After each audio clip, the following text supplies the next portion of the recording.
அல்ஹம்துலில்லாஹ் அஷ்ஹது அன் லா இலாஹ இல்லல்லாஹு வஹ்தஹு லா ஷரீக லஹ். கடவுளை தவிர வேறு தெய்வம் இல்லை என்று நான் சாட்சியம் பார்க்கின்றேன். அவர் தனித்தவர், எந்தவித தேவையுமற்றவர், ஈடு நிழலற்றவர். இன்ஷா அல்லாஹ் இந்த ஜும்மாவுக்கு சுறா 45 மண்டி இடுதல் அப்படிங்கிற அத்தியாயத்திலிருந்து சில வசனங்களை பார்ப்போம். பிஸ்மில்லாஹிர் ரஹ்மானிர் ரஹீம்.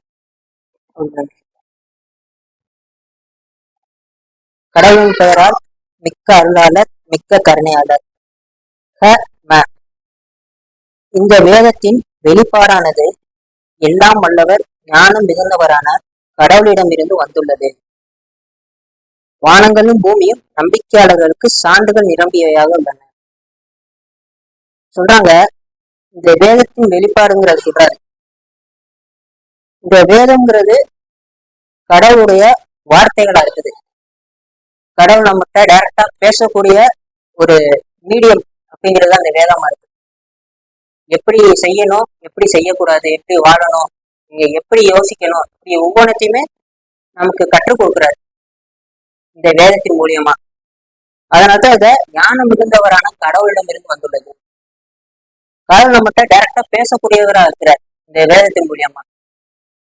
எப்படி வாழணும் அப்படிங்கிறதுக்காக, எப்படி நம்பிக்கை கொள்ளணும், எது நம்பிக்கை அப்படிங்கிற ஒவ்வொரு விஷயத்தையுமே கடவுள் நமக்கு கற்றுக் கொடுக்கிறார். வானங்களும் பூமியும் நம்பிக்கையாளர்களுக்கு சான்றுகள் நிரம்பியவையாக உள்ளன. அத்துடன் உங்களுடைய படைப்பிலும் அனைத்து விலங்குகளின் படைப்பிலும் உருதுடைய மக்களுக்கு சான்றுகள் உள்ளன. அத்துடன் இரவு மற்றும் பகலின் மாறுபாடுகள், மேலும் இறந்த நிலங்களை உயிர்ப்பிப்பதற்காக மின்னிலிருந்து கடவுள் இறக்கி அனுப்புகின்ற வாழ்வாதாரங்கள், மேலும் காற்றுகளை திறம்பட கையாளுதல், புரிந்து கொள்கின்ற மக்களுக்கு இவை அனைத்தும் சான்றுகள் ஆகும். சொல்றாங்க, ஒவ்வொரு சான்றா சொல்றாங்க. மேல காமனா சொல்லிட்டாரு, வானங்களும் பூமியும் நம்பிக்கையாளர்களுக்கு சான்றுகள் நிரம்பியவையாக உள்ளன.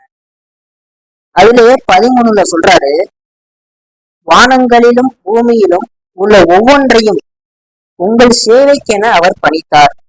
அனைத்தும் அவரிடம் இருந்து சிந்திக்கின்ற மக்களுக்கு இவை சான்றுகள் ஆகும். சொல்றாங்க, அதாவது இங்க நான் மட்டும் கிடையாது, அனைத்து ஆன்மாவுமே இருக்கிற அனைத்து ஆன்மாவுமே ஒன்றோடு ஒன்று தொடர்பு கொண்டுதான் இருக்குது, பிணைக்கப்பட்டுதான் இருக்குது. ஒவ்வொரு ஆன்மாவுமே ஒவ்வொன்றுமே தனித்தனியா இல்ல. எப்படின்னு பார்த்தோம்னா, இங்க ஒவ்வொருத்தருமே 2 வேலையை தான் செய்யறோம். நம்ம ஆன்மாவின் மூலியமா 2 வேலை, ஒவ்வொரு ஆன்மாவுமே அந்த 2 வேலையை செஞ்சுக்கிட்டே தான் இருக்கு. அந்த என்ன வேலைங்கிறத பார்த்தோம்னா, ஒண்ணு கற்றுக் கொடுக்கிறது, இன்னொன்னு கற்றுக்கொள்ளுதல். இந்த 2 இதுதான் கடவுள் நமக்கு ஆக்கி ஒவ்வொருத்தருக்கும் படிப்பினை ஆக்கி வச்சிருக்கு. நான் உங்களுக்கு ஒவ்வொரு விஷயமா கற்றுக் கொடுக்குற மாதிரி நீங்க எனக்கு ஒவ்வொரு விஷயமா கற்றுக் கொடுப்பீங்க, நானும் அதை கற்றுக்கொண்டே இருப்பேன். அதே மாதிரிதான் ஒவ்வொரு ஆன்மாவுமே இந்த 2 வேலையை தான் செய்யக்கூடியதா இருக்கு. நம்ம தெரிஞ்சோ தெரியாமலோ இதை நம்ம செஞ்சுக்கிட்டே தான் இருக்கிறோம். இவங்களுக்கு நமக்கு தொடர்பு இல்லை, அவங்க அங்கே ஒரு தூரமா இருக்காங்க, நம்ம இங்க ஒரு தூரமா இருக்கிறோம். நம்ம வாழ்க்கையில நடக்கிறத அவங்க பார்க்கும்போது அவங்க அதுல இருந்து ஒரு படிப்பினையா பெறக்கூடியவங்களா இருக்கிறாங்க. இப்ப ஒவ்வொருத்தரோட வாழ்க்கையில ஒண்ணு நடக்கும்போது இந்த மாதிரி செய்யக்கூடாது, இந்த மாதிரி செஞ்சா இப்படி ஆகும், அந்த மாதிரி செஞ்சா இப்படி ஆகும்னு ஒவ்வொன்றா நம்ம கற்றுக்கொள்றோம். நம்மளை பார்க்கவும் மற்றவங்களும் கற்றுக்கொள்றாங்க. அதுதான் கற்றுக்கொள்ளுதல், கற்றுக் கொடுத்தல். இந்த பாடத்திட்டம் தான் நம்ம வாழ்க்கை ஃபுல்லா நடக்குது. நம்ம இப்படி செய்யறோமா, நம்ம அப்படி செய்யறோமாங்கலாம் கிடையாது. நமக்கு தெரிஞ்சோ தெரியாமலோ நம்ம மூலியமா அவங்க ஏதோ கற்றுக்கொள்றாங்க. அதே மாதிரி நமக்கு தெரிஞ்சோ இல்லையோ அவங்க மூலியம் நமக்கு ஒண்ணு கற்றுக் கொடுக்கப்படுது. இதுதான் கடவுளுடைய இயக்கமா இருக்குது. ஏன்னா அந்த நம்ம மட்டும் இல்ல, ஒவ்வொரு இந்த மரங்கள் கூட, இந்த மரம் நமக்கு ஒரு பாடத்தை கற்றுக் கொடுக்குது. இந்த எறும்பு ஒரு பாடத்தை நமக்கு கற்றுக் கொடுக்குது. இந்த ஒரு காக்கா, ஒரு பறவை ஒரு இதை நமக்கு கற்றுக் கொடுக்கும். இதெல்லாம் பார்க்கும்போது நமக்கே அந்த அதே மாதிரி மற்ற மனிதர்கள் நம்மளை பார்க்கும்போது அவங்க ஒரு விஷயத்த நம்ம சேர்ந்து கற்றுக்கொள்றாங்க. இதைதான் கற்றுக்கொள்ளுதல், கற்றுக் கொடுத்தல்னு சொல்றேன். இந்த மாதிரி ஒவ்வொரு படைப்புகளும் ஒவ்வொரு ஆன்மாவுமே என்ன செய்யுதுன்னா, இந்த 2 வேலையை கண்டினியூஸா செஞ்சுக்கிட்டே இருக்குது. கடவுளுடைய உத்தரவின்படி, கடவுளுடைய கட்டளையின்படி, கடவுளுடைய நாட்டத்தின்படி இது ஒவ்வொன்றுமே நடந்துகிட்டே இருக்குது. கண்டினியூஸா 24 மணி நேரம் நடந்துகிட்டே இருக்குது. நமக்கு தெரிஞ்சோ தெரியாம நம்ம ஏதோ ஒரு விஷயத்த உள்வாங்குறோம், ஏதோ ஒரு விஷயத்த வெளிப்படுத்துறோம். அதை குறித்த அறிவு நமக்கு இருக்குதா இல்லையாங்கிறதா இல்ல, ஆனா இது நடந்துகிட்டே தான் இருக்குது. நம்மளை வச்சு மத்தவங்களுக்கு ஒரு பாடத்திட்டம், மத்தவங்களை வச்சு எனக்கு ஒரு பாடத்திட்டம், இந்த மாதிரிதான் நம்ம வாழ்க்கை ஃபுல்லா அப்படி ஓடிக்கிட்டே இருக்கும். அதன்படி பார்த்தோம்னா எனக்காக நீங்க எனக்கு என்னைய பொறுத்த வரைக்கும் எனக்காக நீங்க ஒவ்வொருத்தருமே ஒரு பாடத்தை எனக்கு சொல்லி கொடுத்துக்கிட்டே இருக்கீங்க. நீங்க ஒவ்வொரு ஆளுமே ஒவ்வொரு படைப்புகள், இந்த கோடான கோடி விண்ணக படைப்புகள், நட்சத்திரங்கள், கோள்கள் எல்லாருமே எனக்கு ஒவ்வொன்றா சொல்லி கொடுத்துக்கிட்டே தான் இருக்கு. கணக்கிலே கொள்ள முடியாது. அந்த அளவுக்கு படைப்புகள் இருக்குது, அந்த அளவுக்கு ஆன்மாக்கள் இருக்குது. ஒவ்வொன்றுமே எனக்காக சொல்லி கொடுத்துக்கிட்டே இருக்கு. எதற்காக அப்படின்னு பார்த்தோம்னா, நான் நம்பிக்கை கொள்ளணும். ஏன்னா அதன்படிதான் இங்க சொல்லுவாரு, வானங்களிலும் பூமியிலும் உள்ள ஒவ்வொன்றையும் உங்கள் சேவைக்கென அவர் பணித்தார். அனைத்தும் அவரிடமிருந்து சிந்திக்கின்ற மக்களுக்கு இவை சான்றுகள் ஆகும். உங்கள் சேவைக்கெனன்னு சொல்றாரு. என்னுடைய சேவைக்காக உங்கள் ஒவ்வொருத்தரையுமே, அதே மாதிரி உங்களுடைய சேவை, உங்களுடைய பார்வையில மத்தவங்க எல்லாருமே கம்ப்ளீட்டா எல்லாமே கடவுள் அப்படி அமைச்சு வச்சிருக்கிறாரு. அதனாலதான் அவர் மிக்க கருணையாளர். சிறந்த ஒரு ஆசிரியர் யாருன்னா கடவுள் தான். அப்படிப்பட்ட ஒருத்தரால தான் இப்படிப்பட்ட ஒரு சிஸ்டத்தையும் அமைச்சு நமக்கு கற்றுத்தரவே முடியும். ஆனா இந்த மாதிரி வேற யாராலுமே சொல்லிக் கொடுக்க முடியாது. நீங்க எப்படினாலும் நமக்கு புரிய வச்சு கொண்டு போறதுக்கு என்னெல்லாம் இருக்கோ அதை எல்லாத்தையுமே கடவுள் நமக்கு கற்றுக் கொடுக்குறாரு. எது சத்தியம் அப்படிங்கிறத எல்லா மூலையில இருந்துமே நம்ம நோக்கி வந்துகிட்டே இருக்கும். தவிர்த்துவிடவே முடியாது. இதுதான் சத்தியம், உங்களால ஒருபோதும் மறுக்கவே முடியாது. ஆனால்தான் அந்த நாள்ல அங்க எந்த தர்க்கமுமே இருக்காது. கடவுள் பக்கம் நீங்க ஒரு குறை கூட நீங்க கடவுளை சொல்லவே முடியாது. ஆனா அவர் சொல்லி கொடுத்த பாடம் அப்படி. இன்ஷா அல்லாஹ் அதே மாதிரிதான் இந்த மொத்த பிரபஞ்சமுமே நமக்கு இடைவிடாம ஒவ்வொரு விஷயமுமே கற்றுக் கொடுத்து கொண்டே இருக்கு. நான் நம்பிக்கை கொள்ளணும் அப்படிங்கிறதுக்காக இப்படிதான் கடவுள் ஒவ்வொன்றையும் கட்டுப்படுத்தக்கூடியவரா இருக்கிறார். நான் நம்பிக்கை கொள்ளணும் அப்படிங்கறதுக்காக இங்க ஒவ்வொரு விஷயமுமே நடத்தப்படுது. அதுதான் காட் இஸ் ரன்னிங் எவ்ரிதிங். இததான் 54வது அத்தியாயத்துல சொல்லுவாரு, எவரேனும் கற்றுக்கொள்ள விரும்புகின்றீர்களா அப்படின்னு. கற்றுக்கொள்ள எளிதானதாக இந்த குரானை ஆக்கிட்டோம். அது எல்லாத்தையுமே இந்த குரான்ல விவரமா சொல்லிட்டாரு. இந்த குரான்ல நம்ம பார்த்தோம்னா பதியப்பட்டிருக்கிற வாழ்க்கை வரலாறுகள், தூதர்கள் நபிமார்களோட வரலாறுகள் எதுக்கு பதியப்படுது, எல்லாமே நான் நம்பிக்கை கொள்ளணும், இந்த குரான் என்னைய வந்து சேர்றதுக்காக. இப்படி ஒவ்வொருத்தருக்குமே ஒவ்வொரு பணியை கொடுத்து கடவுள் அந்த மாதிரி ஒரு சிஸ்டத்தை அமைச்சு வச்சிருக்கிறாரு. ஆனா இந்த குரான்ல பார்த்தோம்னா மொத்த பிரபஞ்சம் 7 பிரபஞ்சங்கள் இருக்குது. இந்த மொத்த பிரபஞ்சத்தை பத்தியுமே அதனுடைய விதி அப்படிங்கறத பத்தியுமே இந்த குரான்ல எல்லாத்தையுமே தெளிவா சொல்லிட்டாரு. நமக்குள்ள உள்ள செல்களா இருக்கட்டும், இந்த காற்றுகள், மேகம், வானம், சூரியன், கோள்கள், நட்சத்திரங்கள் எதுவா இருந்தாலும் சரி, நமக்குள்ள உள்ள உறுப்புகள் எதுவா இருந்தாலும் சரி, இந்த ஒரு விதியில தான் இயங்கிட்டு இருக்குது அப்படிங்கிறத தெளிவா சொல்றாரு. கடவுள் தான் அனைத்தையும் கட்டுப்படுத்துகின்றார். அதை தவிர்த்து வேற விதிங்கிறதே இங்க கிடையாது. மற்ற எல்லாமே அதுக்குள்ள வர்றதுதான். ஒரு சயின்டிபிக்கலா ஒரு விதி சொல்லுவாங்க, இந்த மாதிரி ஒரு விஷயம் எல்லாமே எதுக்குள்ள வரும்னா காட் இஸ் ரன்னிங் எவ்ரிதிங். அதுக்கு கீழே தான் இந்த மொத்த இதுவுமே அமைஞ்சிருக்குது.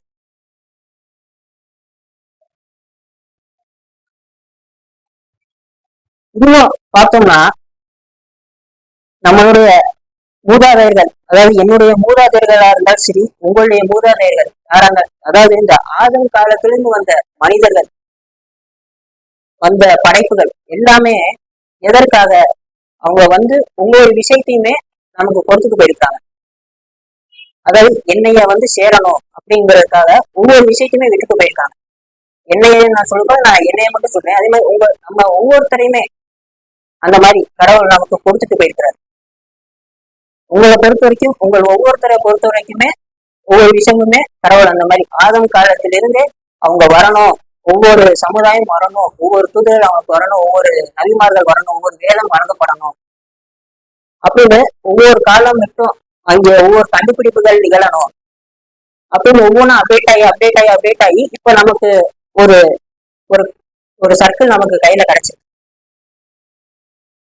இது எல்லாம் இந்த வேதம் என்கிட்ட வரணும், இந்த போன் என்கிட்ட வரணும் இப்படிங்கிறதுக்கு இந்த ஆரம்ப காலத்திலிருந்து கடவுள் எனக்காக வேலையை ஸ்டார்ட் பண்ணிடுறாரு. எனக்கு சொல்லி கொடுக்கறதுக்காக அங்கிருந்தே அவங்களோட பணி தொடங்கப்படுது. ஆதம் இறந்துட்டாரு, தூதர் எங்கேயுமா இறந்துட்டாங்க, ஆனா அவங்களோட பணி இப்ப வரைக்கும் என்னைய வந்து அழிஞ்சுக்கிட்டே தான் இருக்கு. அவங்களுடைய வாழ்க்கை வரலாறுகள் நான் இப்ப வரைக்கும் கற்றுக்கொண்டுதே தான் இருக்கேன். யாரோ ஒருத்தர் ஃபர்ஸ்ட் இந்த போனை கண்டுபிடிக்கிறது ஃபர்ஸ்ட் ஒரு ஐடியா அவங்களுக்கு வந்திருக்கும், ஒரு உள்ளுணர்வு அவங்களுக்கு வந்திருக்கும். அந்த உள்ளுணர்வு அவங்களுக்கு எதற்காக வந்திருக்குதுன்னா, எனக்கு இந்த மாதிரி ஒண்ணு கிடைக்கணும், என் கையில இது இருக்கணும், நான் இந்த விஷயங்களை தெரிஞ்சுக்கணும் அப்படிங்கறதுக்காக கடவுள் அந்த மாதிரி ஒவ்வொருத்தருக்குமே ஒவ்வொருத்தருடைய பார்வையின் படி பார்த்தோம்னா ஒவ்வொருத்தருக்குமே அந்த மாதிரி இந்த போனை அவங்களோட சொந்தத்துக்காக கண்டுபிடிச்சாங்க இல்ல, என் கையில இது வரணுங்கிறதுக்காக அவங்க கண்டுபிடிச்சிருக்காங்க, உங்களுக்கு வரணுங்கிறதுக்காக அவங்க கண்டுபிடிச்சிருக்காங்க. இதனால்தான் அவங்க ஒவ்வொன்றுமே உங்களுடைய சேவைக்கு என்ன அவர் பண்ணிட்டார். அதான் நம்ம தெரிஞ்சோ தெரியாமலோ இந்த மாதிரி எல்லாமே நடந்துகிட்டே இருக்கும். அவங்களுக்கு தெரியாது இது வந்து நமக்காக அப்படின்னு நம்ம நினைப்போம். ஆனா நம்ம செய்யற ஒவ்வொன்றுமே நமக்கு பின்னாடி வரவங்களா இருந்தாலும் சரி, நமக்கு முன்னாடி வர போறவங்களா இருந்தாலும் சரி, எல்லாமே ஒவ்வொன்றும் தொடர்பு கொண்டே இருக்குது. ஒவ்வொரு ஆன்மாவுமே அவங்களோட சிந்தனைகள் முதற்கொண்டு எல்லாமே தொடர்பு படுத்திதான் இருக்கு. அதனால்தான் காட் இஸ் ரன்னிங் எவ்ரிதிங் அப்படிங்கிறத சொல்றாரு. ஒவ்வொன்றுமே அவர் கீழே வரக்கூடியதா இருக்குது, ஒவ்வொன்றுமே அவர் இயக்குறதா இருக்குது. ஒவ்வொருத்தருக்குமே அந்த உள்ளுணர்வு, இந்த கண்டுபிடிப்புகள் எழுதணும், ஒரு பேனாவை கண்டுபிடிக்கணும், எழுதுறதுக்கு அப்ப அவனுக்கு ஒரு உள்ளுணர்வை கொடுத்து அதன் மூலியமா அதை அவங்க கண்டுபிடிச்சா அது அப்டேட்டா என் கையில அது பேனாவா வந்து நிற்கும். என்னை பொறுத்த வரைக்கும் இது எப்படி வந்துச்சு, இதோட பயன் என்னன்னு கேட்டோம்னா, இது வந்து நான் நம்பிக்கை கொள்றதுக்காக கடவுள் எனக்கு கொடுத்துருக்குறேன். இந்த வேதமா இருந்தாலும் சரி, இந்த போனா இருந்தாலும் சரி, இந்த பேனாவா இருந்தாலும் சரி, இதோட பயன் என்னன்னு பார்த்தோம்னா ஒவ்வொன்றுமே நீங்க நம்பிக்கை கொள்றதுக்காக. இவரையும் இருக்கிறாரு, அவரையே இருக்கிறாரு, எல்லாருமே எல்லாத்தோட பயன் என்னை பொறுத்த வரைக்கும் என்னன்னா, நான் நம்பிக்கை கொள்ளணும். அதே மாதிரிதான் ஒவ்வொருத்தருமே உங்களை பொறுத்த வரைக்கும் நான் எதுக்கு இருக்கேன்னா நீங்க நம்பிக்கை கொள்ளணும். அதே மாதிரிதான் ஒவ்வொன்றுத்தையுமே கடவுள் நமக்கு ஆக்கி வச்சிருக்கிறாரு. அவர்தான் சிறந்த ஆசிரியர், அதனாலதான் அவர் சிறந்த ஆசிரியரா இருக்கிறாரு. அதுதான் சர்வ வல்லமை, அதுதான் மிக்க கருணை. இப்படிதான் ஒவ்வொரு விஷயமுமே பிரிச்சு பார்த்தோம்னா அதனுடைய தொடக்கம் அப்படிங்கறத பார்த்தோம்னா ஒவ்வொருமே நமக்கு சம்பந்தப்பட்டதாக தான் இருக்கும். அது எங்கேயும் ஆரம்பிச்சிருக்கோம், நமக்கு சம்பந்தமே இல்லைன்னு நினைப்போம், ஆனா நமக்கும் அதுல சம்பந்தம் இருக்குது. நம்ம கேட்கிற ஒவ்வொரு விஷயமுமே, நம்ம பார்க்கிற ஒவ்வொரு விஷயமுமே ஒவ்வொன்றுமே நம்மளை வந்து அடையுது அப்படின்னா அதுக்கு உனக்கும் ஏதோ ஒரு சம்பந்தம் இருக்கு. அது என்ன பார்த்தோம்னா நீ நம்பிக்கை கொள்ளணுங்கிறதுக்காக தான்.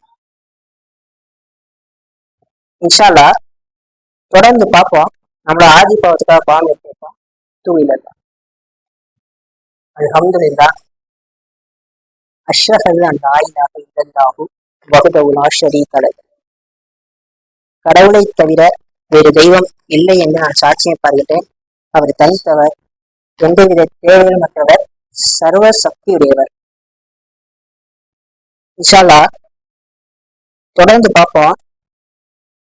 சில உதாரணங்கள் மூலியமா பார்த்தோம்னா நம்ம ஒரு செய்தித்தாள், நம்ம டெய்லி படிக்கிற ஒரு செய்தித்தாள், இந்த நம்ம கேட்கிற நியூஸ்ல பார்த்தோம்னா எங்கெங்கயோ வேற ஒரு இடத்துல நிலநடுக்கம் ஏற்பட்டிருக்குது, இன்னொரு இடத்துல வெள்ளம் ஏற்பட்டிருக்குது, ஒரு இடத்துல ஒரு தாக்குதல் ஏற்படுத்திருக்கு, ஒருத்தர் பிரசிடென்ட் ஆயிட்டாரு.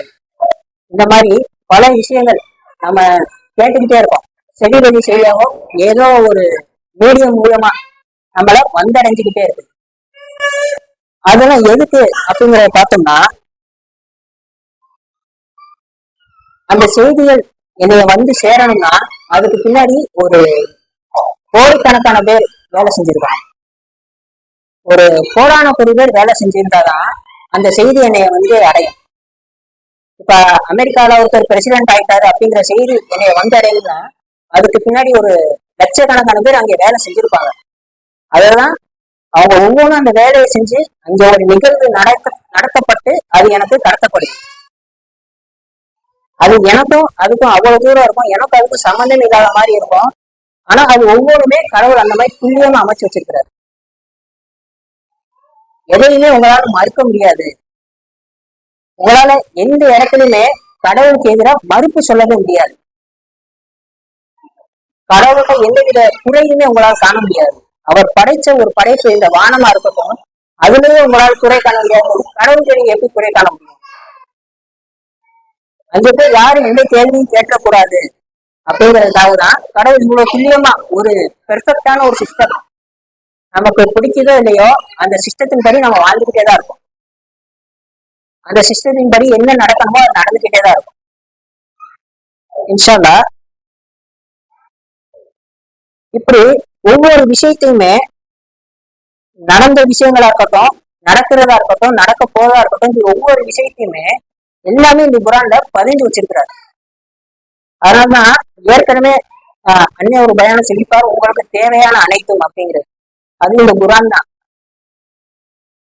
இப்ப நான் சொன்னதா இருக்கட்டும், நீங்க அடைஞ்ச செய்திகளா இருக்கட்டும், உங்களோட கருத்துக்களா இருக்கட்டும், இந்த மாதிரி ஒவ்வொன்றுமே இந்த குரானுக்குள்ள பதியப்பட்டதா இருக்கு.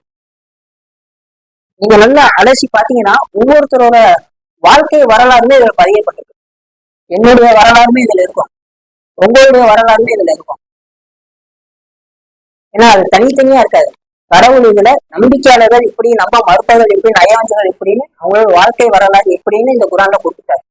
அதுல அனைத்து மக்களுமே அடங்கிடுவாங்க. ஆதம் காலத்திலிருந்து இப்ப வரைக்கும் இனிமே வரக்கூட எல்லாருமே இந்த குரானுக்குள்ளே அடங்கிடுவாங்க. அவங்களோட அனைத்து பேரோட வாழ்க்கையுமே இந்த குரான்ல பதியப்பட்டதா இருக்கு. அப்படின்னு நம்மளோட ஆள் மனசுல நம்ம எப்படிப்பட்டவங்களா இருக்கிறோம் இந்த குரானை படிக்கும்போது நமக்கு தெளிவா தெரியும்.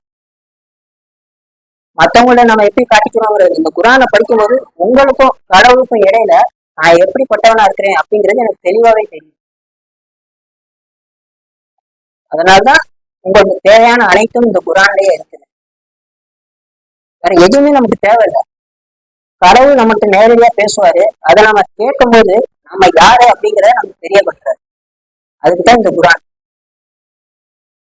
நீங்க எப்படிப்பட்டதுங்கிறத நமக்கு தெளிவாவே தெரியப்படுத்துறாரு.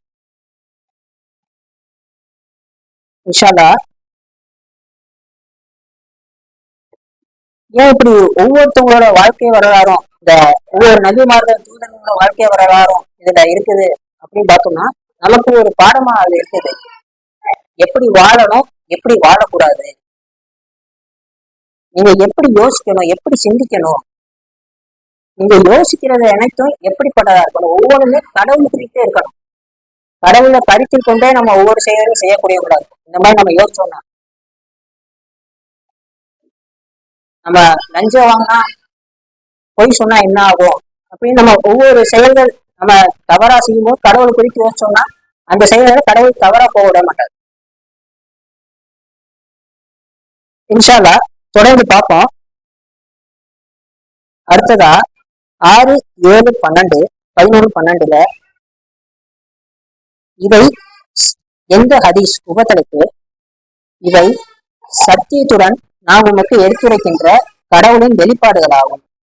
கடவுளுக்கும் அவருடைய வெளிப்பாடுகளுக்கும் பின்னர் வேறு எந்த ஹதீஸில் அவர்கள் நம்பிக்கை கொள்கின்றனர். கேட்கிறாங்க, இதை சத்தியத்துடன் நாம் உமக்கு எடுத்துரைக்கின்ற கடவுளின் வெளிப்பாடுகள் அப்படிங்கிற சொல்றாரு. இதை தவிர்த்து இந்த கடவுளுக்கும் அவருடைய வெளிப்பாடுகளையும் தவிர்த்து வேற எதுல நீங்க நம்பிக்கை கொள்றீங்க? அதனாலதான் சொல்றாரு, இதுவே உங்களுக்கு போதுமானதா இருக்குது. இந்த குரானே உங்களுக்கு போதும், இதுல இருந்தே உங்களுக்கு தேவையான செய்திகள் அதிகமா செய்திகள் இருக்குது, நம்மளால கற்பனை கூட பண்ணிக்க முடியாது. வெறும் இந்த புக் இவ்வளவுதான், இதை எதுக்கு அதை திரும்ப திரும்ப படிக்க சொல்லணும்? நம்மளோட கற்பனைக்கு எட்டாத வகையில இன்னும் செய்திகள் உள்ளக்க குமிஞ்சு கிடக்குது. நம்மளால ஒருபோதும் அதற்கு முழுசா அறியவே முடியாது. நம்மளோட நம்பிக்கை அளவு என்னவா இருக்குதோ அதன்படி நம்ம அடைஞ்சுக்கிட்டே இருக்கும். அதன்படி நமக்கு கடவுள் கற்று தந்துகிட்டே இருப்பாரு. யாரோ ஒருத்தர் மூலியமா அவங்களுக்கு கற்று தருவாரு. அவர் வாழ்க்கை நடக்கிறத பார்க்கும்போது நமக்கு ஒரு வசனம் அங்க ஸ்ட்ரக் ஆகும். இந்த மாதிரி ஒவ்வொன்றுமே கடவுள் நமக்கு எல்லாத்தையுமே தொடர்பு படுத்தி வச்சிருக்கிறார். நீங்க மட்டும் தனித்தவரா இல்ல, உங்களை சுற்றி உள்ள எல்லாருமே உங்களுக்கு சேவை செய்றாங்க. உங்களை தந்தையா இருக்கட்டும், உங்களோட ஆசிரியரா இருக்கட்டும், யாரா உங்களோட பிறந்த பிள்ளையா இருக்கட்டும், இது ஒவ்வொன்றுமே உங்களுக்காக ஏதோ ஒரு பாடம் அமையுது. இதனாலதான் நம்ம அவரை எந்தவித குறையுமே சொல்ல முடியாம அவரை கண்ணியப்படுத்த மட்டுமே செய்யக்கூடியவங்களா இருக்கும். இதெல்லாம் நம்ம உணர்ந்தோம்னா அவருக்கு என்ன மரியாதை கொடுக்கணுமோ அதை கொடுக்கக்கூடியவங்களா இருக்கும். அவர் கழித்து வேறு யாருக்குமே நம்ம அந்த மரியாதையும் கண்ணியத்தையும் வேற யாருக்குமே நம்ம வழங்க மாட்டோம். அவர் மட்டும்தான். அவர் ஒரு பிரசிடண்டா இருந்தாச்சு, யாரா இருந்தாச்சு, அவர் உட்கார வச்சது கடவுள் தான். நான் நம்பிக்கை கொள்ளணுங்கிறதுக்காக உங்களை அவர் பிரசிடென்ட் ஆக்கியிருக்காரு, உங்களை அவர் முதலமைச்சர் ஆக்கியிருக்காருங்கிறத அவங்க உணர்ந்தவங்களா இருப்பாங்க. இதுல நீங்கிறது யாருமே இல்லை. எனக்கும் அவருக்கும் இடையில நடக்கிறது இந்த உலகம் ஃபுல்லா என்ன நடக்குதோ அது எனக்கும் கடவுளுக்கும் இடைப்பட்டது. அதே மாதிரிதான் நம்ம ஒவ்வொருத்தருக்குமே எல்லாமே தனித்தனியா நடக்குது, அங்க நடக்குது, அது எனக்கு சம்மந்தம் இல்லை. அதெல்லாம் இந்த எங்க ஒரு நமக்கு என்னென்ன கேட்கிறோமோ என்னென்ன பாக்குறோமோ அது ஒவ்வொன்றுமே எனக்காக நடத்தப்படுது. என்னுடைய பார்வையில நான் நம்பிக்கை கொள்ளணும் அப்படிங்கறத மையமா வச்சு அது ஒவ்வொன்றுமே நடத்தப்படுது. இன்ஷா அடுத்து 11:12 இது ஒரு கலங்கரை இலக்காகும். மேலும் தங்கள் இரட்சகரின் இந்த வெளிப்பாடுகள் மீது நம்பிக்கை கொள்ள மறுப்பவர்கள் கண்டனத்திற்கும் வழி நிறைந்ததொரு தண்டனைக்கும் உள்ளாகிவிட்டனர். கடவுள்தான் அவருடைய விதிமுறைகளுக்கேற்ப கப்பல்கள் அதில் சுற்றி வருவதற்காக கடலினை உங்களுடைய சேவைக்கென பணித்தவர். இவ்விதமாக அவருடைய வாழ்வாதாரங்களை நீங்கள் தேடுகிறீர்கள், நீங்கள் நன்றியுடையவர்களாக இருக்கும் பொருட்டு. சொல்றாங்க, இது ஒரு கலங்கரை விளக்கா இருக்குது. மேலும் அது இங்கேயும் சொல்றாரு, கடலினை உங்களுடைய சேவைக்கென பணித்தவர். அதேதான் இவர் ஒன்றெண்டு விஷயத்த வச்சு இந்த உலகம் ஃபுல்லா விளக்கிடுவார், இந்த பிரபஞ்சத்தை ஃபுல்லா விளக்கிடுவார். அதனாலதான் இது ரத்தின சுருக்கமா இருக்குது. கடவுள் இந்த கடலை மட்டும் வச்சு கடலை உங்களோட சேவைக்கான பணித்தவர் அப்படிங்கிறத பார்க்கும்போது ஒவ்வொன்றுமே நம்மளோட சேவைக்காக தான் இருக்கு. வானங்களிலும் பூமியிலும் உள்ள ஒவ்வொன்றுமே என்னுடைய சேவைக்காக அவர் பணிச்சிருக்கிறாரு. அவங்க அறிந்தோ அறியாமலோ படைப்புகள்லாம் விருப்பப்பட்டே அந்த செயல்களை செய்யக்கூடியதா இருக்குது. மனிதர்கள் மட்டும்தான் விரும்புறாங்களோ விருப்பம் இல்லையோ, ஒரு சிலர் விரும்பாம செய்யறாங்க, ஒரு சிலர் விருப்பத்தோட செய்யறாங்க. இதே மாதிரிதான் கடவுள் ஒவ்வொன்றையுமே உங்களோட பணிக்கு நான் அமைச்சிருக்கேன் அப்படிங்கிறத திரும்ப திரும்ப சொல்றாரு. அது என்னன்னு நம்ம யோசிச்சு பார்த்தோம்னா இவ்வளவு பிரம்மாண்டமான ஒரு விஷயத்த நமக்கு சொல்லி கொடுக்குறாரு.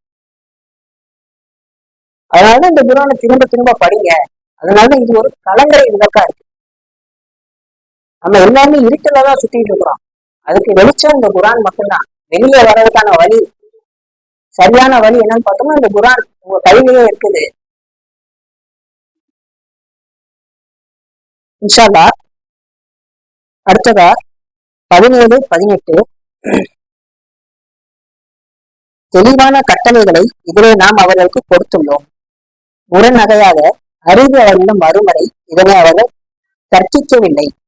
இது அவர்கள் பக்கம் உள்ள பொறாமையின் காரணமாகவே ஆகும். நிச்சயமாக உங்களுடைய இரட்சகர் உயிர்த்தெழுப்பப்படுகின்ற நாளன்று அவர்கள் கற்பிக்க ஒவ்வொன்றை குறித்தும் தீர்ப்பளிப்பார். பின்னர் சரியான சட்டங்களை நிலைநாட்டுவதற்காக உண்மை நாம் நியமித்தோம். நீர் இதனை பின்பற்ற வேண்டும், மேலும் அறியாதவர்கள் விருப்பங்களை பின்பற்றாது. சொல்றாங்க, தெளிவான கட்டளைகள் இதுல நாம் அவங்களுக்கு கொடுத்திருக்கிறோம். எல்லாமே இதுல தெளிவுபடுத்தப்பட்டதா இருக்கு.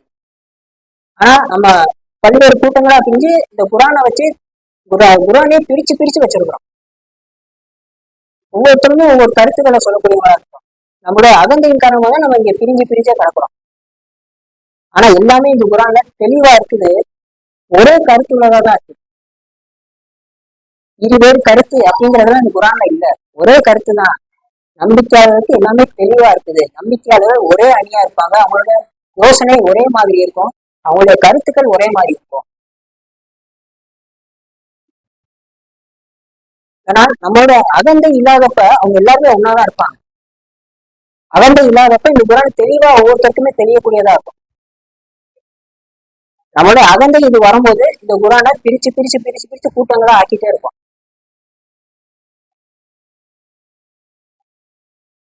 அடுத்ததா, ஏன்னா இந்த குரான் வசனங்கள் அப்படிங்கிறது நம்மளுடைய விருப்பங்களுக்கு ஏற்றமே நம்ம மாத்திக்கிறோம்.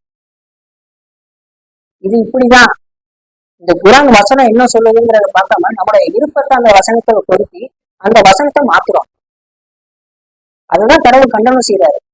அதுதான் இங்க சொல்றாரு, அறிவு அவர்களும் மறுமுறை இதனை அவர்கள் தர்க்கிக்கவில்லை, இது அவர்கள் பக்கமுள்ள பொறாமையின் காரணமே ஆகும்.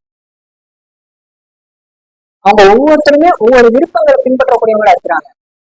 கடவுள் என்ன சொல்லியிருக்கிறாரு அப்படிங்கிறத பின்பற்றாம அவங்களுடைய விருப்பம், சுய விருப்பத்தை பின்பற்றக்கூடியவங்களா இருக்கிறாங்க. அனுமானிக்க மட்டுமே செய்யறாங்க. ஆனா அனுமானம் எப்பயுமே சத்தியத்துக்கு மாற்றாகாது அப்படிங்கிற சொல்றாங்க. இதுல என்ன கொடுக்கப்பட்டிருக்கிறதோ அதுதான் சத்தியம். உங்களுடைய விருப்பங்கள், உங்களுடைய அனுமானம்ன்றது இந்த சத்தியத்துக்கு ஒப்பாகாது. இன்ஷா அல்லாஹ் நமக்கும் நம்மளும் அதிகமான நேரங்கள்ல தவறான பாதைக்கு போகக்கூடியவங்களா இருக்கிறோம். தவறான கருத்துக்கள் சில நேரத்தில் முன்வைக்கக்கூடியவங்களா இருக்கும். ஒரு சரியான கருத்துக்கள் நம்மகிட்ட வரும்போதும் அதை தட்டி விடக்கூடியவங்களா இருக்கும்.